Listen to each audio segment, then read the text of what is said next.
Well, it is a little late, but today we are talking about the books that I read in February and my reviews of them. I apologize. I was totally meant to do this last week, but if you can tell, I'm a little stuffed up. Last week, there was no getting out of bed. I wasted the week away in bed. There was like no reading. You would think you're sick, you can read. No, my brain, there was none of that. I think I maybe read like 20 pages last week of any book.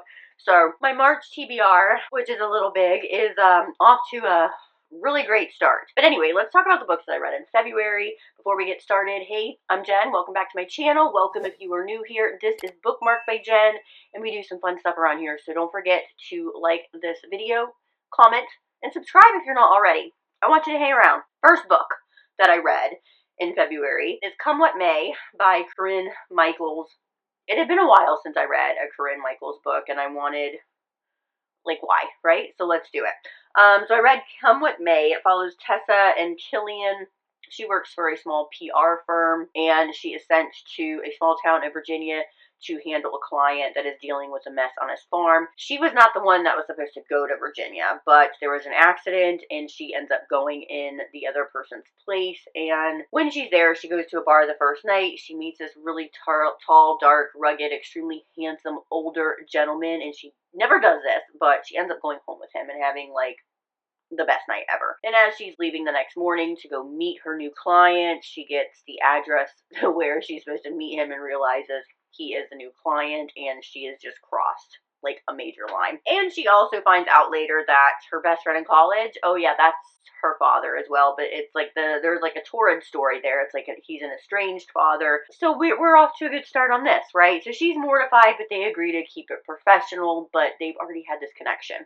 And you know, lines get crossed, lines get blurred. It's hard to keep that professional line when you are so wanting to not. It was a bit predictable, but I didn't mind that at all. I did have one little issue that was something that came up several times with Tessa in her past and her life, and I just wish that even like there was like a couple sentences or even a paragraph to kind of round that out and finish it up sometime in the story, and that there was no like conclusion for that, and everything else was buttoned up really nicely, but that was left hanging kind of open, and that like irked me a little bit.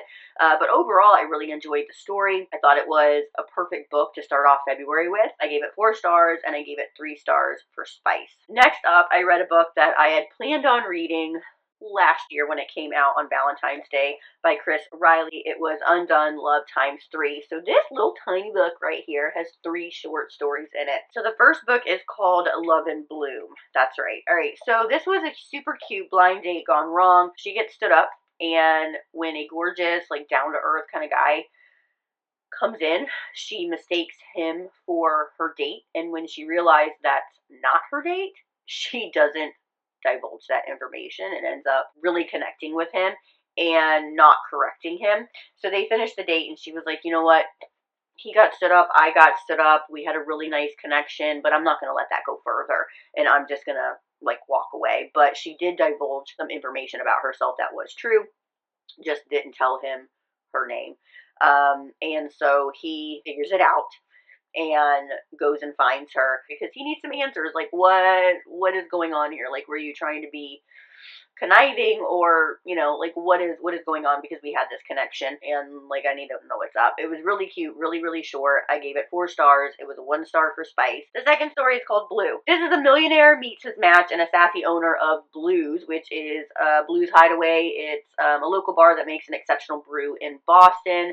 The FMC is so phenomenal. Like, I want this to be a full-length novel, honestly. After an incident, he can't get her out of his mind that happened at the bar, and he goes and visits her multiple times. She makes him a promise, like, you can come up to my room, which is at the top of the bar that I own, but you cannot fall in love with me. And he was like, yeah, like, whatever, we're gonna have a great night. Like, I'm not gonna fall in love with you. But she's been burned before, and so she's like, I don't do relationships, but we can do this thing. Well, the problem is that they fit together way too well on many levels, and things start escalating from there. I loved this one.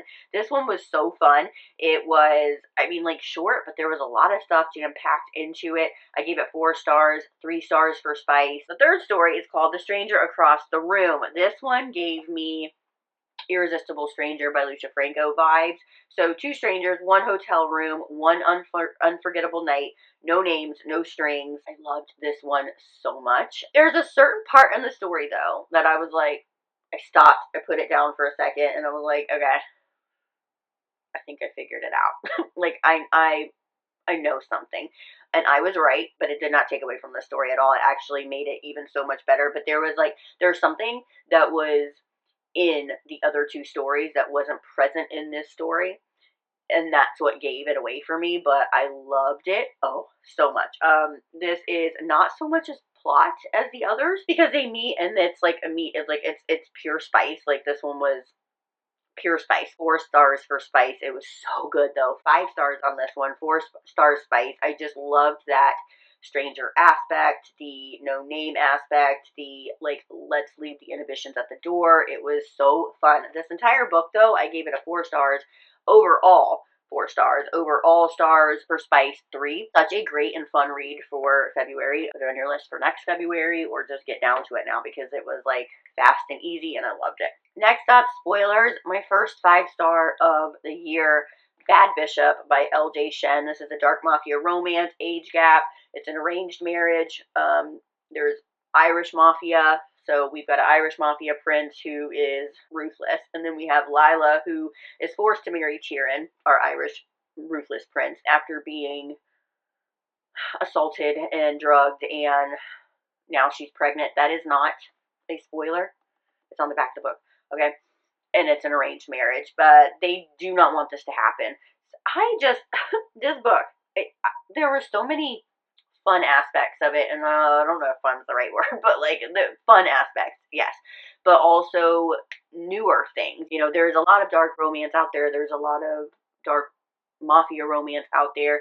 I'm not saying that there is a formula, but I like it when there are nuances in those romances, and that's what I found in this one. Yeah, there were some of the same things there, but there were some differentalities in this book, and I really loved it. I loved the way that Tieran and Lila came together. I liked their relationship, the back and forth, the secrets that were there, the way that Lila is so naive but so smart, and I loved that dynamic of just her having, and I don't want to give too much away because there can be spoilers here, but there is a reason that she is the way that she is. She's been very sheltered. I think that's a really good way to put it. I think that was born out of love, but then not so much later on, and she is perceived very differently from who she is, and she allows that to happen, but with Tiernan, she becomes herself.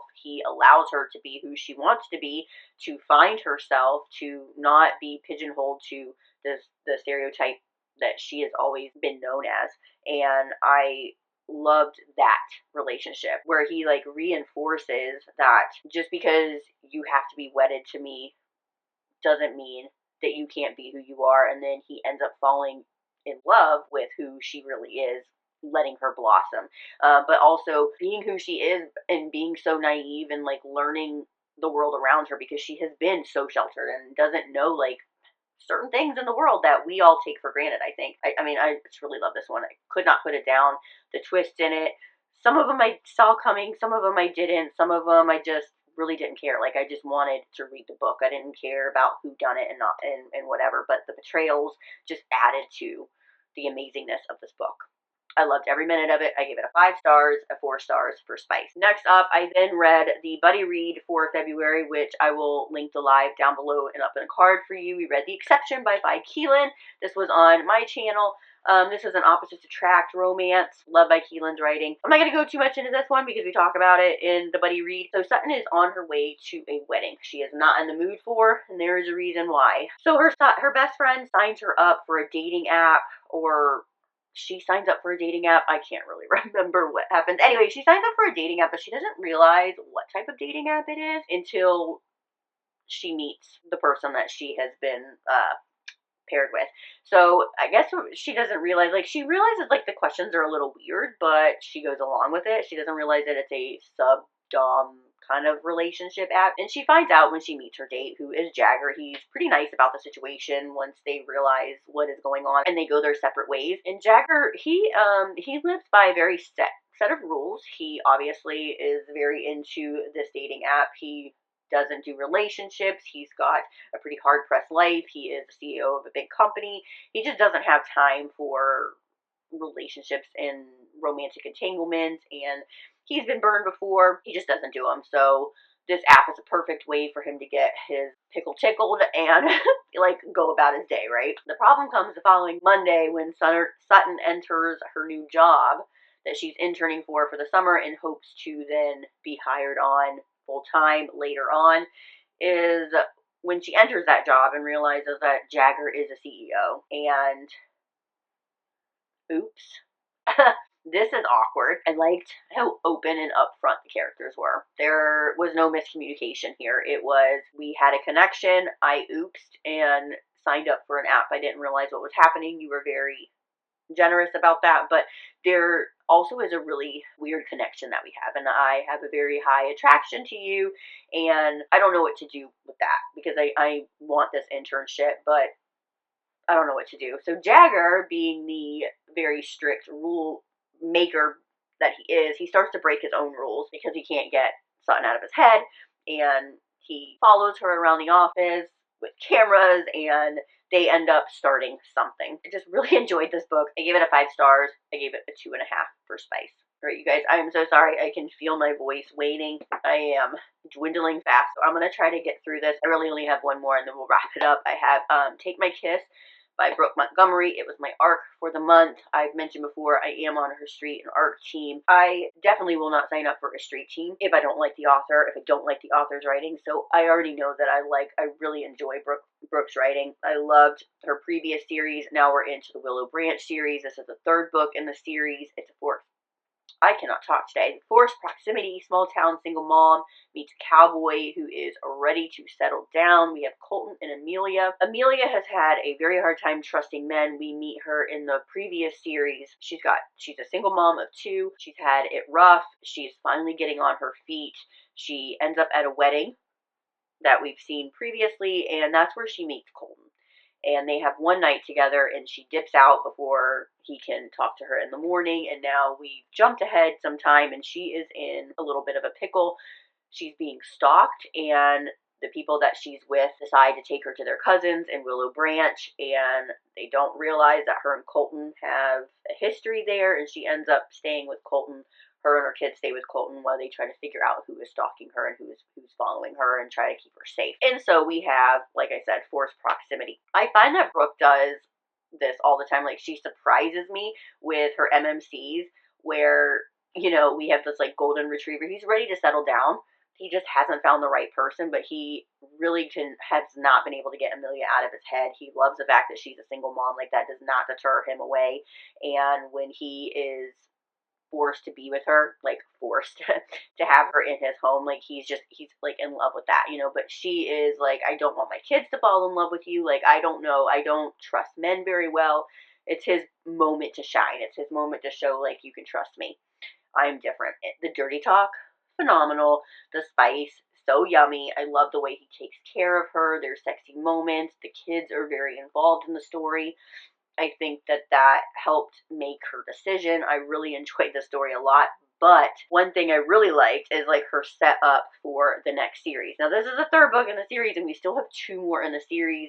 We still have to get the twins, Bellamy and Bodhi. We still have to get their story. So we have 2 more stories, and then we get to the next series. But we meet the main character in the 1st book of the series, who is like the oldest son, Maddox, and I feel like this is going to be such a different vibe. These, apparently, like, they're on the side of the law, but they, like, break the law. They make their own law. Maddox definitely intrigued me. I was like, give me more of that. So I gave this one a 4 stars. Honestly, it was more of a soft 4 for me. It wasn't my favorite out of the series yet, but I really just enjoyed it and being back in that world, and then, like, seeing other characters from the past series, meeting new characters from the other series. Like, it was a good 4, and I gave it 3 stars for spice. I am still in the works Oh my gosh. I am still in the works of reading Joyless, but I have put it down for a little bit. I don't know how far I am in it. I've lost my bookmark. I maybe like 20 or 30%, but I put it down so I could start my, what are we in, March TBR. So I'm just like, I'm going through it, but I am working my way through Joyless as I'm getting through everything else. But that's it. Those are the books that I read in February. Let me know what you read in February. Did you like read any Valentine's books? I did read a couple, and I'm like, I was okay with that. This great book. I think it made me want to put together a fun little video that I'm gonna work on for later. All right, I've got to go. I thought that I maybe could like batch a couple videos, but that is not going to happen today. Hopefully I can do that later this week, batch a few videos and get back on track. But I will get this up as quick as I can, and I will see you for my next video. But until then, happy reading. Bye, guys.